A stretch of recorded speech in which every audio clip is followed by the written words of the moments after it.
അത് പെട്ടിയിൽ കിടക്കുമ്പോൾ അവർക്ക് ഇത് വഖഫാണെന്ന് പറയാൻ പറ്റില്ല. ഇത് ദാനാധാരമായിരുന്നു. ക്രയവിക്രയ സ്വാതന്ത്ര്യം ഉണ്ടായിരുന്നു, ഞങ്ങളത് വിറ്റു, കാശ് മേടിച്ചു, ഇത്ര കാര്യമുള്ളൂ. അവരത് പറയുന്നുണ്ട്. പക്ഷേ ഈ വഖഫ് ബോർഡിലിരിക്കുന്ന കുരങ്ങന്മാർക്ക് ഇത് മനസ്സിലാവില്ല. അവർ പറയണത് അങ്ങനെയല്ല.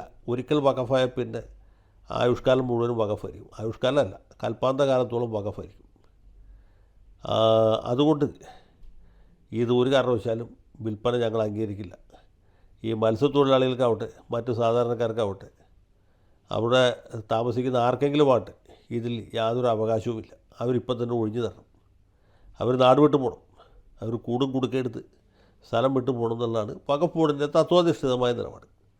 അപ്പോൾ പല രാഷ്ട്രീയ പാർട്ടികളും വോട്ട് കിട്ടാനുള്ള താല്പര്യത്തിന് വേണ്ടിയിട്ട് അവരവരുടേതായ നിലപാടുകൾ സ്വീകരിച്ചു. ഏതാണ്ട് ഈ സമയത്താണ് കേന്ദ്ര ഗവൺമെൻറ് വഖഫ് നിയമം ഭേദഗതി ചെയ്തത്.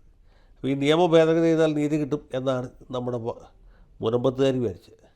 പക്ഷേ അതിപ്പോഴും കയ്യിൽ കിട്ടിയിട്ടില്ല, അനുഭവവേദ്യമായിട്ടില്ല. ഇത് സംബന്ധിച്ച് ഹൈക്കോടതിയിൽ കേസുണ്ട്, സുപ്രീം കോടതിയിൽ കേസുണ്ട്, പിന്നെ ജസ്റ്റിസ് CN രാമചന്ദ്രൻ നായരുടെ വസ്തുതാന്വേഷണ കമ്മീഷനുണ്ട്, മറ്റു പലതുമുണ്ട്. അതൊക്കെ നമ്മുടെ നാട്ടിൽ പതിവുള്ളതാണ്. അതൊക്കെ ഉണ്ട്. പക്ഷേ ഇത് സംഗതി ഇന്ന ദിവസം വരെ തീരുമാനമായിട്ടില്ല. നമ്മുടെ ഇപ്പോഴത്തെ മുഖ്യമന്ത്രി ശ്രീ VD സതീശൻ, അദ്ദേഹത്തിൻ്റെ മണ്ഡലമായ പറവൂരിൽ നിന്ന് അധികം ദൂരമല്ല ഈ സ്ഥലം. അദ്ദേഹത്തിൻ്റെ മണ്ഡലം പറവൂരാണെങ്കിൽ തൊട്ടടുത്തുള്ള വൈപ്പിൻ മണ്ഡലത്തിലാണ് മുനമ്പം ഉള്ളത്. വിളിച്ചാൽ കേൾക്കുന്ന ദൂരമുള്ളൂ.